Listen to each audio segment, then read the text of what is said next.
அன்பின் பிதாவே, இந்த காலை வேலைக்கா மக்கு நன்றி செலுத்துகிறோம்.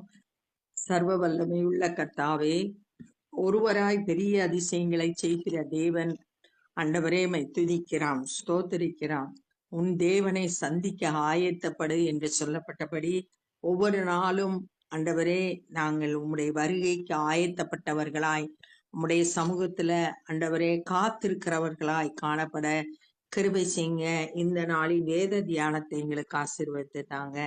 நேசிக்கிற இயேசு கிறிஸ்துவின் இனிய நாமத்தில் கேட்கிறோம் பிதாவே, ஆமென்.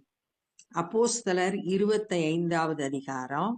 பெஸ்து என்பவன் நாட்டுக்கு அதிபதியாக வந்து 3 நாளான பின்பு செசரியாவிலிருந்து எருசலேமுக்கு போனான். முந்தின பகுதியில நம்ம பார்க்கலாம், தேசாதிபதியா பெலிக்ஸ் இருந்தான். அப்ப பவுல விசாரணை கொண்டு வந்தாங்க. அவன் சிறையில பவுல வச்சுட்டு அவன் போன பிறகு அடுத்த அதிபதி பெஸ்து வந்தான். பெஸ்து வரும்போது யூதர்களுக்கு சாதகமா செயல்படும்படியா பெலிக்ஸ் வந்து பவுல சிறையில வச்சுட்டு போயிட்டான் அப்படின்னு முந்தின அதிகாரத்துல நம்ம தியானிச்சோம். இப்ப பெஸ்து வந்து நாட்டுக்கு அதிபதி ஆன பிறகு 3 நாளைக்கு பிறகு இவங்க இருந்த பட்டணம் செசரியா, அங்கிருந்து எருசலேமுக்கு அவன் போறான்.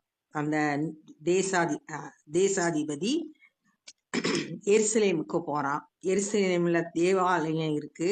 அங்க பிரதான ஆசாரியர்கள், ஆலோசனை சங்கத்தார் எல்லாம் எருசலேம்ல தான் இருக்காங்க. அப்பொழுது பிரதான ஆசாரியனும், இங்க நம்ம முந்தின அதிகாரங்கள்ல வாஸ்தம், அனனியா அப்படின்ற பிரதான ஆசாரியன் தான் அந்த நாட்கள்ல ஆசாரியனா இருந்தான். அவனும் யூதரில் முதன்மையானவர்களும், யூதர் இனத்துல முதன்மையா இருக்கக்கூடிய மக்களும். நம்ம இதுல ஏற்கனவே 23வது அதிகாரத்துல ஒரு 40 பேர் யூதர்ல பவுல கொலை செய்யும் வரைக்கும் நாம புசிப்பதில்லை குடிப்பதில்லை அப்படின்னு சபதம் பண்ணி கொண்டிருந்தாங்க அப்படின்னு சொல்லிட்டு அங்க வாசிக்கிறோம்.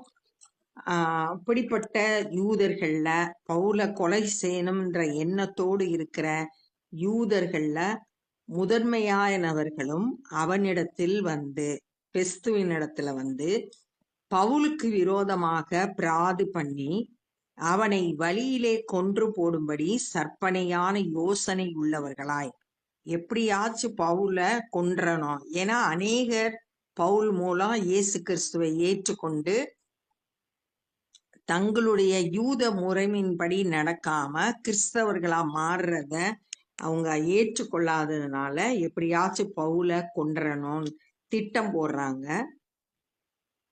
தங்கள் மேல் தயவு வைத்து அவனை எருசலேமுக்கு அழைப்பிக்க வேண்டும் என்று வேண்டிக் கொண்டார்கள். எருசலேமுக்கு கூட்டிட்டு வாங்க அப்படின்னு சொல்லிட்டு பெஸ்துட்ட கேக்குறாங்க. நாங்க எப்படியாச்சும் அவனை கொன்றணும் அப்படின்னு அவங்க என்ன செய்யறாங்க, திட்டம் போட்டு செயல்படுறாங்க. அதற்கு பெஸ்து பிரதியுத்தரமாக, பவுலை செசரியாவிலே காவல் பண்ணி இருக்கிறதே, நானும் சீக்கிரமாக அங்கே போகிறேன். ஏற்கனவே பவுல் செசரியால சிறைச்சாலையில இருக்காரு. நானும் அங்கதான் திரும்ப எருசலேம்ல இருந்து செசரியாவுக்கு போறேன்.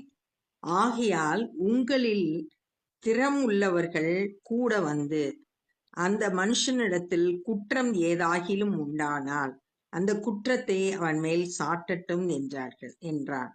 இந்த பெஸ்து சொல்றான், நீங்க செசரியாக்கு வாங்க, உங்களுக்கு திறமையானவங்க இருந்தா அவங்க வந்து பவுல் மேல குற்றம் சாட்டட்டும் அப்படின்னு சொல்லிட்டு சொல்றான்.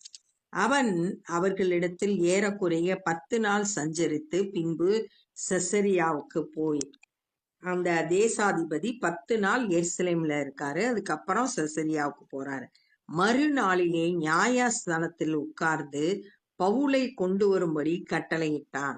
வந்த அடுத்த நாளே பவுல நியாயம் விசாரிக்க கூப்பிடுறான். அவன் வந்த போது எருசலேமில் இருந்து வந்த யூதர்கள் அவனை சூழ்ந்து நின்று தங்களால் ரூபிக்க கூடாத அநேக கொடிய குற்றங்களை அவன் மேல் சாட்டினார்கள். நிரூபிச்சு காட்ட முடியாத குற்றங்களை, அதுவும் கொடிய குற்றங்களை செய்ததா பவுல் மேல குற்றம் சாட்டினாங்க. அதற்கு அவன் உத்தரவாக, நான் யூதருடைய வேத பிரமாணத்துக்காயிலும் தேவாலயத்துக்காயிலும் ராயனுக்காயிலும் விரோதமாக ஒரு குற்றமும் செய்யவில்லை என்று சொன்னான். அவங்க குற்றம் சாட்டினது இதுதான், என்னன்னா வேத பிரமாணத்துக்கு விரோதமா செயல்பட்டான். ஏன்னா விருத்த சேதனம் பண்ண வேண்டியதில்லை, இயேசு கிறிஸ்துவை விசுவாசித்தா போதும், நீங்க ரட்சிக்கப்படுவீங்க அப்படின்னு சொல்லிட்டு பிரசங்கம் பண்ணார். ரெண்டாவது, தேவாலயத்துல புறஜாதிகளும் உள்ள வரலாம், அதுக்கு சப்போர்ட்டா இருந்தா அப்படின்னு சொல்லிட்டு குற்றம் சாட்டினாங்க. மூன்றாவது, ராயனுக்கு விரோதமா வேறொரு ராஜாவாகிய இயேசுவை குறித்து பிரசங்கிக்கிறான் அப்படின்னு சொல்லிட்டு அவங்க குற்றம் சாட்டினாங்க. ஆனா அந்த குற்றம் நான் செய்யல அப்படின்னு சொல்லிட்டு பவுல் சொல்றார். அப்பொழுது பெஸ்து யூதருக்கு தயவு செய்ய மனதாய், இவன் பெஸ்து ரோம அதிகாரி, ஆனா யூதருக்கு தயவு செய்யணும் அப்படின்னு அவன் நினைச்சு, அதுக்கு முந்தின இருந்த பெலிக்ஸ் தேசாதிபதியும் யூதருக்கு தயவு செய்யணும் அப்படின்னு தான் நினைச்சான். இப்ப இவனும் அதே மாதிரிதான் சொல்றான். பவுலை நோக்கி, நீ எருசலேமுக்கு போய் அவ்விடத்தில் இந்த காரியங்களை குறித்து எனக்கு முன்பாக நியாயம் விசாரிக்கப்பட உனக்கு சம்மதியா என்றான். எருசலேம்ல போய் நானே உன்னை நியாயம் விசாரிக்கிறேன் அப்படின்னு சொல்லிட்டேன். ஏன்னா அவங்க அப்படித்தான் கேட்டாங்க. 3வது வசனத்துல நம்ம பார்த்தோம், எங்க மேல தயவு வச்சு அவனை பவுல எருசலேம் கூட்டிட்டு வாங்க, நாங்க அவனை வழியில கொலை செய்தோம் அப்படின்னு சொல்லிட்டு திட்டம் போட்டு அவங்க கேட்டாங்க. அதைத்தான் இவன் இங்க சொல்றான், எருசலேமுக்கு போய் அங்க நான் நியாயம் விசாரிக்கலாமா அப்படின்னு சொல்லிட்டு, அதுக்கு உனக்கு சம்மதமா அப்படின்னு கேக்குறான். அதற்கு பவுல், நான் ராயனுடைய நியாயாசனத்துக்கு முன்பாக நிற்கிறேன். ராயன்றது ரோமர்களோட அரசர். அரசர் என்னை நியாயம் விசாரிக்கட்டும். அதற்கு முன்பாக நான் நியாயம் விசாரிக்கப்பட வேண்டியது. யூதருக்கு நான் அநியாயம் ஒன்றும் செய்யவில்லை, அதை நீரும் நன்றாய் அறிந்திருக்கிறேன். யூதர்களுக்கு எதிராக நான் எந்த அநியாயமும் செய்யல, அது உமக்கு நல்லா தெரியும். ஏன்னா விசாரிக்க போறாங்க, அதுக்கு முன்னாடியே சொல்றார், நான் அநியாயம் செய்து மரணத்துக்கு பாத்திரமானது ஏதாகிலும் நடப்பித்தது உண்டானால் நான் சாகாதபடிக்கு மனு கேட்க மாட்டேன். ஒருவேளை நான் அநியாயம் செஞ்சு அது கொடிய தண்டனையான மரணத்துக்கு நான் தகுதியானவனாய் இருந்தா, நான் சாகாதபடிக்கு உயிர் பிழைத்திருக்கிறதுக்கு நான் மனு கேட்க மாட்டேன். தப்பு என் மேல இருந்திருந்தா நான் மனு பண்ணவே மாட்டேன், விண்ணப்பம் பண்ணவே மாட்டேன். இவர்கள் என் மேல் சாட்டுகிற குற்றங்கள் முற்றிலும் அபத்தமானால், இவங்க சொல்ற குற்றம் எதுவுமே கிடையாது, அபத்தமாச்சுன்னா அவர்களுக்கு தயவு பண்ணும் பொருட்டு ஒருவனும் என்னை அவர்களுக்கு ஒப்பு கொடுக்கலாகாது. நான் தப்பு பண்ணலைன்னா அவங்களுக்கு சப்போர்ட்டா என்ன ஒப்பு கொடுக்க கூடாது. நான் ராயனுக்கு அபயம் இடுகிறேன் என்றான். அந்த ரோம அரசருக்கு நான் அபயம் விடுறேன், நோக்கி கூப்பிடுறேன், அவர் என்னை விசாரிக்கட்டும் அப்படின்னு சொல்லிட்டு பவுல் சொல்றார். அப்பொழுது பெஸ்து தன் ஆலோசனைக்காரருடனே ஆலோசித்து, உடனே அவன் பதில் சொல்லல, உடனே ஆலோசனைக்காரர்களை கூப்பிட்டு என்ன செய்யலாம் அப்படின்னு சொல்லிட்டு கேக்குறாங்க. நீ ஆலோசித்த பிறகு பேசுறான், நீ ராயனுக்கு அபயமிட்டாயே, ராயன் இடத்திற்கே போக கடவாய் என்று உத்தரவு சொன்னான். ஆலோசனை சொல்றவங்க கொடுத்த ஆலோசனை ஏற்றுக்கொண்டு அவன் ராயனுக்கு அபயம் விட்டுட்டான், இனிமேல் அவர் தான் பதில் செய்யணும், விசாரிக்கணும், அதனால அவர்கிட்டே அனுப்பி விட்டுறோம் அப்படின்னு சொல்லிட்டு அவங்க தீர்மானம் பண்ணி பெஸ்து அதையே உத்தரவா சொல்றான். சில நாட்கள் சென்ற பின்பு அகரிப்பா ராஜாவும் பெனிக்கியாலும் பெஸ்துவை கண்டுகொள்ளும்படி செசரியாவுக்கு வந்தார்கள். இந்த அகரிப்பா ராஜா அப்படின்றது யூதர்களுடைய ராஜா. இந்த யூதருடைய ராஜாவும் அவருடைய மனைவியும் இந்த தேசாதிபதிய செசரியா பட்டணத்துல இருக்கிற தேசாதிபதியாகிய பெஸ்துவை பார்க்கறதுக்காக செசரியாவுக்கு வந்தார்கள். அவர்கள் அங்கே அநேக நாள் சஞ்சரிக்கையில் பெஸ்து பவுலின் சங்கதியை ராஜாவுக்கு விவரித்து, பெலிக்ஸ் காவலில் வைத்து போன ஒரு மனுஷன் இருக்கிறான். அவன் அவங்க கிட்ட சொல்றான், இந்த மாதிரி பவுலோட காரியங்கள் எல்லாம் அகரிப்பா ராஜாவுக்கு விவரித்து சொல்றான். பெலிக்ஸ் வந்து சிறையில ஒரு மனுஷனை வச்சுட்டு போயிருக்கான் அப்படின்னு சொல்லிட்டு. நான் எருசலேமில் இருந்தபோது பிரதான ஆசாரியர்களும் யூதருடைய மூப்பர்களும் அவனை குறித்து என்னிடத்தில் பிராது பண்ணி அவனுக்கு விரோதமாய் தீர்ப்பு செய்ய வேண்டும் என்று கேட்டுக்கொண்டார்கள். நான் எருசலேமுக்கு போனப்ப இந்த அதிகாரத்துல 2வது வசனத்துல நம்ம வாசிக்கிறோம்.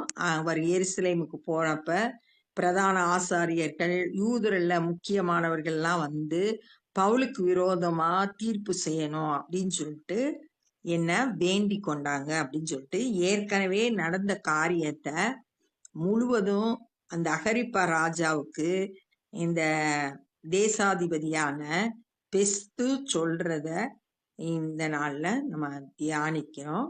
இப்ப இன்னைக்கு நம்ம என்ன கற்றுக்கொண்டோம் அப்படின்னா, பெஸ்து வந்து தேசாதிபதியான 3வது நாள்ல எருசலேமுக்கு போறாரு. அங்கு யூதர்களும்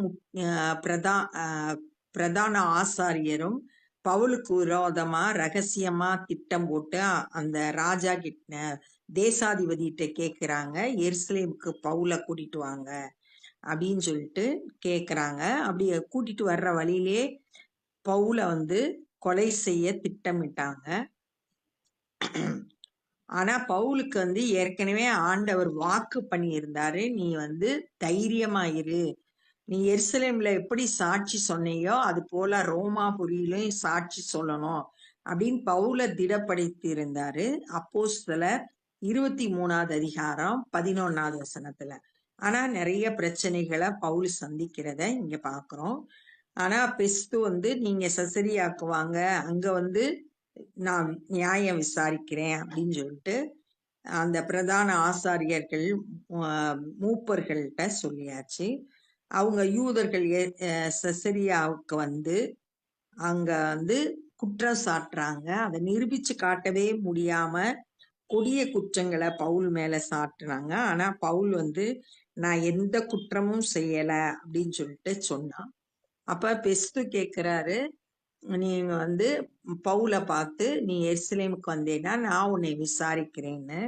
ஆனா பவுல் சொல்றாரு, வந்து நான் ராயனுக்கு அபயம் விடுறேன் அப்படின்னு சொல்லிட்டு தன்னுடைய காரியத்துல நான் எந்த அநியாயமும் செய்யல, அநியாயம் பண்ணி மரணத்துக்கு பாத்திரவானா இருந்தா நான் வந்து விண்ணப்பம் பண்ணவே மாட்டேன், நான் எந்த அநியாயமும் செய்யல, அதனால ராயனுக்கு அபயம் விடுறேன் சொன்ன உடனே பெஸ்து வந்து நீ ராயனுக்கு அபயம் விட்டதுனால ராயன்ட்ட நான் உன்னை அனுப்பிடுறேன் அப்படின்னு சொல்லிட்டு சொன்னாரு. அந்த ராயன் வந்து ரோமாபுரியில இருக்காரு. அங்கதான் இது பவுல் தன்னுடைய சாட்சிய சொல்லணும். அதைத்தான் இங்க நம்ம பாக்குறோம். அடுத்து வந்து செசரியால இந்த பெஸ்துவ பாக்குறதுக்கு யூதருடைய ராஜாவாகிய அகரிப்பா வரான்.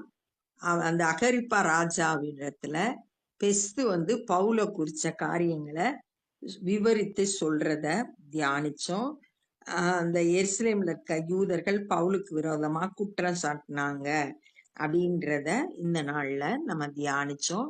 இப்ப நம்ம ஜெபம் பண்ண போறோம். அன்பின் பிதாவே, இந்த நாள்ல நாங்க கற்றுக்கொண்ட அந்த வேத பகுதிக்காய் நன்றி செலுத்துகிறோம். பவுலுடைய வாழ்க்கையில ஆண்டவரே எத்தனையோ குற்றச்சாட்டுகளை அநியாயமாய் சாட்டப்பட்டு ஆண்டவரே உம்முடைய நாமத்தின் நிமித்தம் எல்லாவற்றையும் பொறுமையோடு சகித்து ஞானமாய் செயல்பட்டத இந்த நாள்ல தியானிக்க கொடுத்த கிருபைக்கா மக்க நன்றி செலுத்துகிறோம். ஆண்டவரே ஸ்தோத்திரம் கர்த்தாவே, இந்த நாட்கள்ல ஆண்டவரே உம்முடைய சுவிசேஷ பணி நிமித்தம் பல்வேறு உபத்திரவங்களை அனுபவிக்கிற ஊழியர்களை உம்முடைய பாதத்துல வைக்கிறோம். அவர்களும் பவுலை போல ஞானமாய் செயல்பட்டு எல்லா பிரச்சனையிலும் மேற்கொள்ள கர்த்தர் உதவி செய்யுங்கப்பா. இன்னும் ஆண்டவரே, பவுலை போல அநேக வல்லமையான ஊழியர்களை ஆண்டவரே எங்கள் மத்தியில எழுப்பி தரும்படியாய் ஜெபிக்கிறோம்.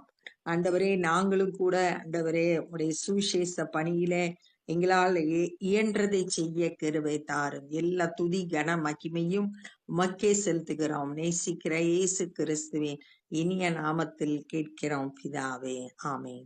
என் ஆத்துமாவே கர்த்தரை ஸ்தோத்திரி, என் முழு உலகமே பரிசுத்த நாமத்தை ஸ்தோத்திரி.